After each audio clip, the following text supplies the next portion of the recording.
Bad people do not deserve gifts. Evil people deserve punishment. Sinners should be left hopeless, but God changed all of that. Welcome back to Encourage. Today I was reading about the crucifixion of Jesus and how Jesus prophesied his own death in Matthew 16:21. It says this, "From that time on, Jesus began to explain to his disciples that he must go to Jerusalem and suffer many things at the hands of the elders, the chief priests, and the teachers of the law, and that he must be killed and on the third day be raised to life."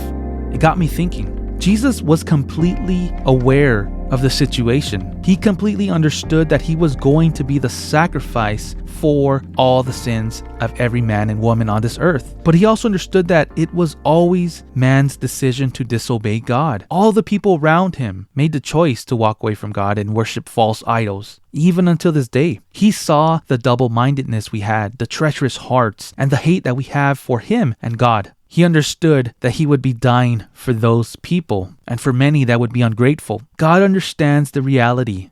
He understands eternity. So he decided to do something about it. He knew exactly what was waiting for mankind if they were to die without a savior. For us, it's unimaginable torture, right? And suffering. But God is aware 1000% of what it means to actually enter into eternity without him. And you know what? Bad people deserve that. They deserve separation from God. But you know, we do as well. But by the grace of God, he had other plans. You see, Jesus, after leaving the throne, became a man. He lived a life of suffering, loving, and correcting others, and eventually he was arrested. He was beaten beyond recognition. And I believe he was the most humiliated person on this earth. And I don't think anyone will suffer as much as Christ did. Still, he was nailed to a cross that probably was filled with splinters and dirt. And as he breathed, those exposed muscles from his back would scrape onto the wood, causing even more pain. Slowly, his breath left his body. And at the very moment when the last bit of life was leaving Jesus, God the Father did something so unimaginable.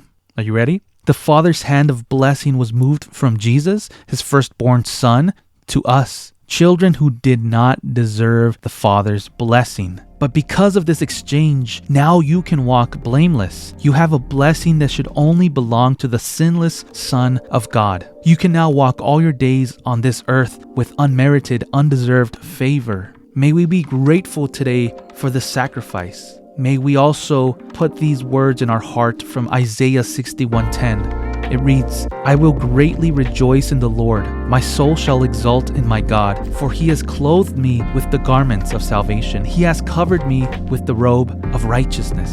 Let's be thankful for this today. And if you have not given your life to Christ, give it to him now. What are you waiting for? Put your faith and trust in him. Send us a message and we'll tell you how to do that. May God bless you and your families.